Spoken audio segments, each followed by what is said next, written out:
Shalom dan puji Tuhan atas kebaikan Tuhan pada setiap kita sehingga hari ini kita boleh bersama lagi mendengar mempelajari firman Tuhan. Tajuk renungan kita hari ini ialah tidak berhenti menghasilkan buah. Bagaimana ini boleh terjadi dalam hidup rohani kita?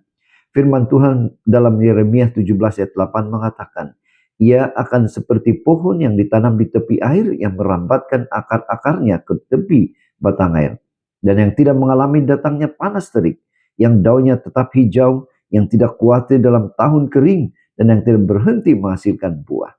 Nah, bacaan kita hari ini kita boleh baca dalam Yeremia 17 ayat 1. Merupakan kisah pergumulan Nabi Yeremia atas ketidaksetiaan bangsa Israel. Dan sampai ayat yang ke-18 ya.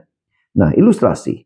Dalam buku yang bertajuk Ancient Trees, Portraits of Time, Beth Moon, seorang juru gambar dari San Francisco, memaparkan gambar pohon zaitun Zalman sebagai salah satu pohon tertua di dunia yang masih berbuah di Israel. Pohon ini dijangka 1000 tahun.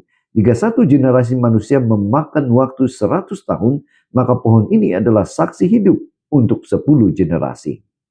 Nah, tentu saja umur manusia saat ini tidak ada yang boleh mencapai 1000 tahun.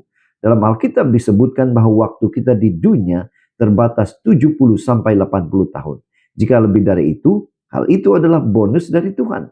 Namun sama seperti pohon zaitun Zalman, di atas kehidupan kita yang terbatas di bumi ini, sesungguhnya boleh diisi dengan berkarya seperti pohon yang tidak berhenti menghasilkan buah. Nah, apa aplikasi renungan ini? Anugerah luar biasa dalam ayat inti hari ini sama sekali bukan karena kemampuan, kecerdasan, atau kekuatan kita sebagai manusia. Tuhan memberikan anugerah ini untuk mereka yang mengandalkan Tuhan, yang menaruh harapan kepada Tuhan. Dan ayat ini mengandungi arti yang dalam karena sama sekali tidak mudah untuk mengandalkan Tuhan pada saat kita mengalami berbagai masalah atau kesukaran hidup.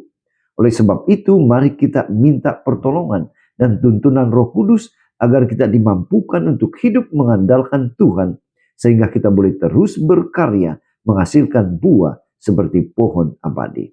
Itu sebabnya, pada hari ini mari kita ingatkan diri kita untuk mengandalkan Tuhan sepenuhnya, agar hidup kita menjadi pohon abadi yang tidak berhenti menghasilkan buah-buah yang indah.